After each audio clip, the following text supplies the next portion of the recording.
Kolkata test match की आज बात की जाए तो इतना अच्छा दिन नहीं रहा क्योंकि श्रीलंका के बल्लेबाजों ने मैच पर अपनी अच्छी खासी पकड़ बना ली। हमारे साथ स्टूडियो में खास मेहमान मौजूद है, हमारे क्रिकेट एक्सपर्ट मनिंदर सिंह, उनके साथ हम चर्चा करेंगे। लेकिन आज के खेल में क्या कुछ हुआ?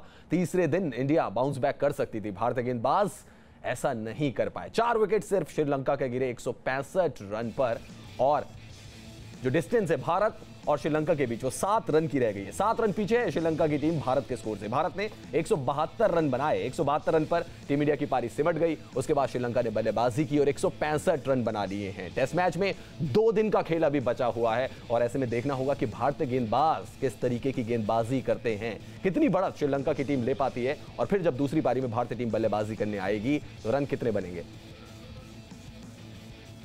श्रीलंका के कप्तान दिनेश चंडीमल फेक फील्डिंग करते हैं और आईसीसी का नया नियम यह कहता है कि अगर कोई खिलाड़ी मैदान पर फेक फील्डिंग करता है तो 5 रन विरोधी टीम के खाते में जुड़ेंगे। ऐसा हुआ नहीं। विराट कोहली ने ड्रेसिंग रूम से इशारा भी किया कि 5 रन तो मिलने चाहिए, लेकिन ऐसा हुआ नहीं। मनी सर, आपने भी पूरा वाकया देखा, आपको लगता है कि कहीं ना कहीं चूक हुई है अंपायर से, मैच रेफरी से, क्योंकि 5 रन नहीं दिए गए, भारत के खाते में नहीं जोड़े गए? और दूसरी चीज ये भी कि जब इनिंग खत्म हुई थी तब भी ये चीज की जा सकती थी, लेकिन उसके बावजूद भी नहीं की गई। बिल्कुल, देखिए रूल्स के हिसाब से अगर आप जाएं तो बिल्कुल 5 रन मिलने चाहिए थे हिंदुस्तान की टीम को, क्योंकि बिल्कुल फेक फील्डिंग थी। लेकिन आईसीसी को इस तरफ तवज्जो देना चाहिए क्योंकि इस तरह की चीज़ें इंटरेस्टिंग बनाती हैं खेल को। मुझे तो इसमें कोई हर्ज नहीं दिखता है, क्योंकि मुझे एक वाकया याद आता है 1986 में जब हम इंग्लैंड में सीरीज़ खेलने गए थे। एक साइड गेम थी जहां बॉब टेलर विकेट कीपर थे।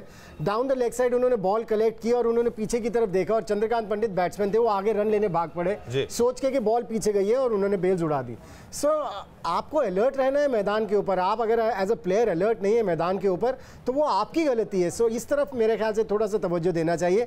ये चीज़ें होती रहनी चाहिए क्योंकि मुझे इसमें कोई हर्ज नहीं दिख रहा है। लेकिन आईसीसी का नियम है, और आईसीसी का नियम तो ये कहता है मनी सर, क्योंकि कैचिंग के लिए भी उन्होंने नया नियम बनाया कि अब आप बॉल को छोड़कर बाउंड्री के बाहर नहीं जा सकते। उसको लेकर भी कई लोगों की आपत्ति है, लेकिन फिर भी चंडीमल ने जिस तरीके से किया, आपको लग रहा है कि ध्यान तो जरूर देना चाहिए था अंपायर्स को इस बारे में, क्योंकि कोई भी कप्तान अगर आप नियम बना लिया है, भुवनेश्वर कुमार वहां पे रनआउट भी हो सकते थे क्योंकि उनको लग रहा था कि चंडीमल के पास गेंद है, और ऐसे में मैच का रुख भी पलट सकता है। तो आपको इसके बारे में अंपायर से मैच रेफरी को कंसर्न तो रखना पड़ेगा। नहीं, बिल्कुल। देखिए, मैंने पहली चीज क्या कही कि रूल्स हैं तो उसके हिसाब से तो 5 रन बनते थे इंडियन टीम को, इसमें कोई शक की बात ही नहीं है। मैं दूसरी बात कर रहा हूं कि ऐसे रूल्स होने नहीं चाहिए। वो कैच वाला भी जो आपने जिक्र किया, अगर एक खिलाड़ी कैच पकड़ के बॉल को मैदान के अंदर उछाल के बाउंड्री के बाहर चला जाता है, वापस आके कैच पकड़ता है, वो खेल को इंटरेस्टिंग बनाते हैं। सो उसको रोकने की कोशिश क्यों की जा रही है?